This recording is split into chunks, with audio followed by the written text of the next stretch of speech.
Meu discurso se dirige aos imperfeitos, comuns e doentes, não ao homem sábio, que não precisa andar com passos tímidos e cautelosos. Ele tem tanta confiança em si mesmo que não hesita em enfrentar diretamente os dentes do destino e nunca cederá a ele. Na verdade, ele não tem razão para temê-lo, pois considera não apenas os bens materiais, propriedades e altos cargos, mas também seu próprio corpo, seus olhos, suas mãos e tudo que torna a vida valiosa para nós, ou melhor, até ele mesmo, como coisas cuja posse é incerta. Ele vive como se as tivesse emprestado, e está pronto para devolvê-las alegremente quando solicitado.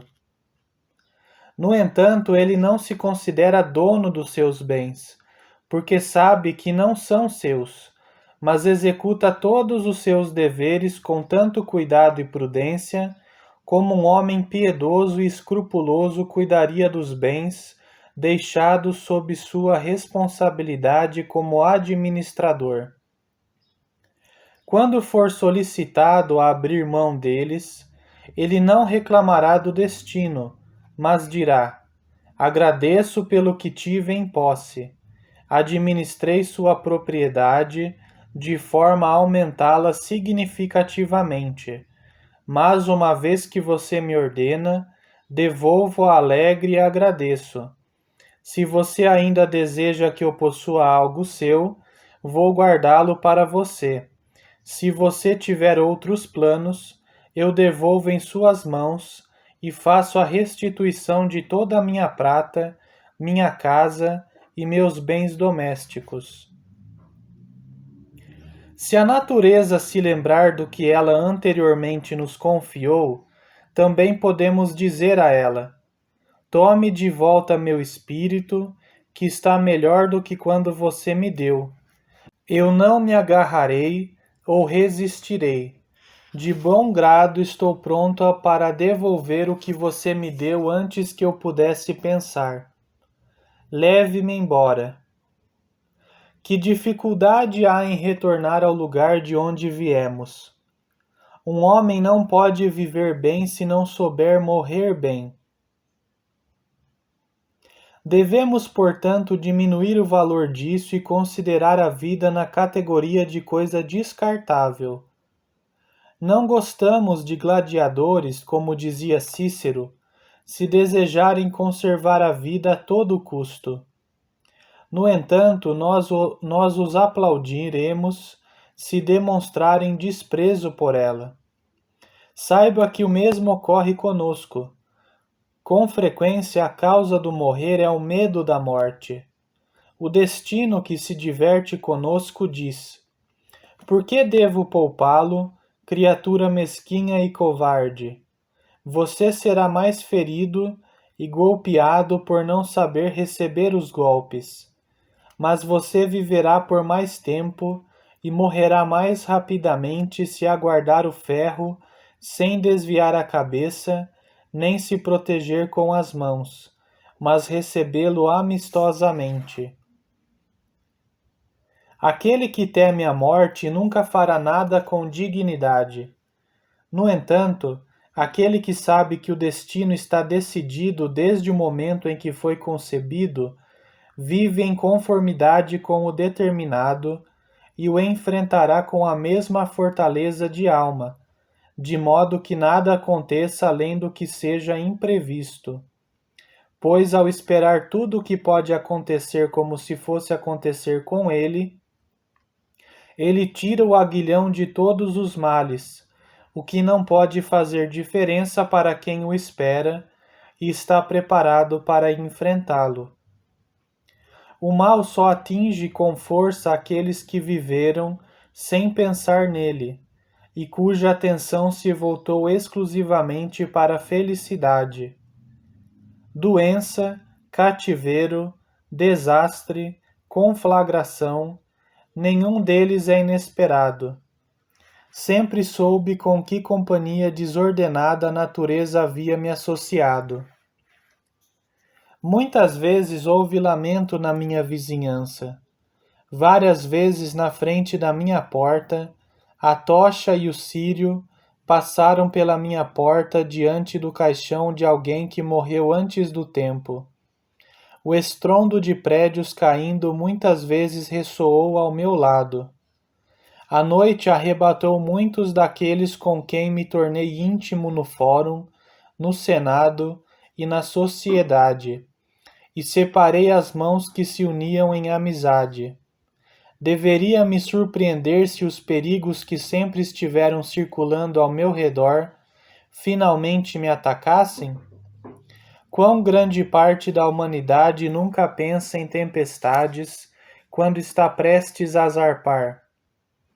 Nunca terei vergonha de citar uma sentença boa de um mau autor.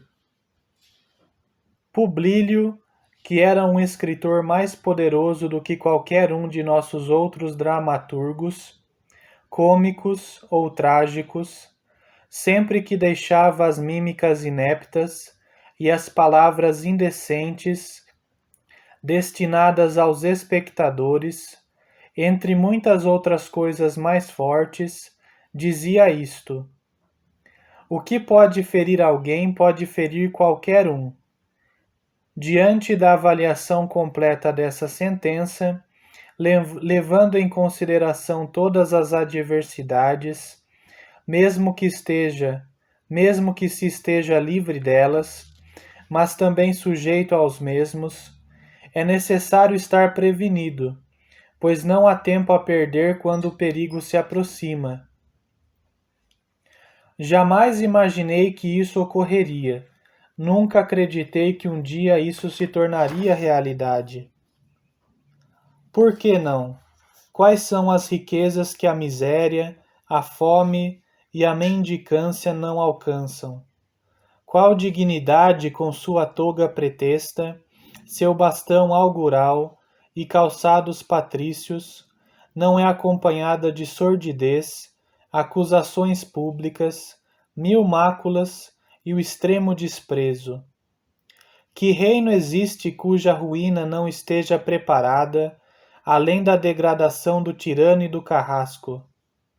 Não é necessário um longo intervalo de tempo, apenas algumas horas bastam para se ir do trono até aos pés do dominador. Sei, portanto, que toda condição é variável, e o que quer que caia sobre outro pode acontecer com você. Você é rico, mas acaso mais do que Pompeu?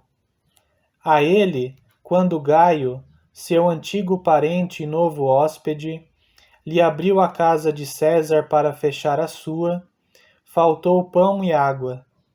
E ele, que possuía tantos rios que nasciam e morriam em seus domínios, mendigou água da chuva. Passou fome e sede no palácio desse parente. Enquanto isso, seu herdeiro lhe preparava funerais públicos. Você que ocupou cargos públicos, eles foram tão importantes, tão inesperados ou tão abrangentes quanto os de Sejano? Pois no mesmo dia em que o Senado o acompanhou, o povo o esquartejou. Daquele a quem tanto os deuses quanto os homens haviam concedido tudo o que se poderia querer, nada sobrou para que o carrasco pudesse recolher. Você é um rei?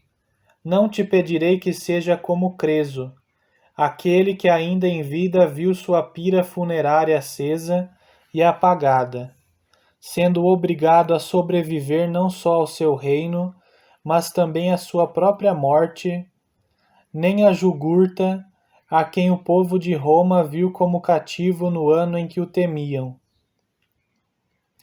Vimos Ptolomeu, rei da África e Mitrídates, rei da Armênia, sob o comando dos guardas de Gaio.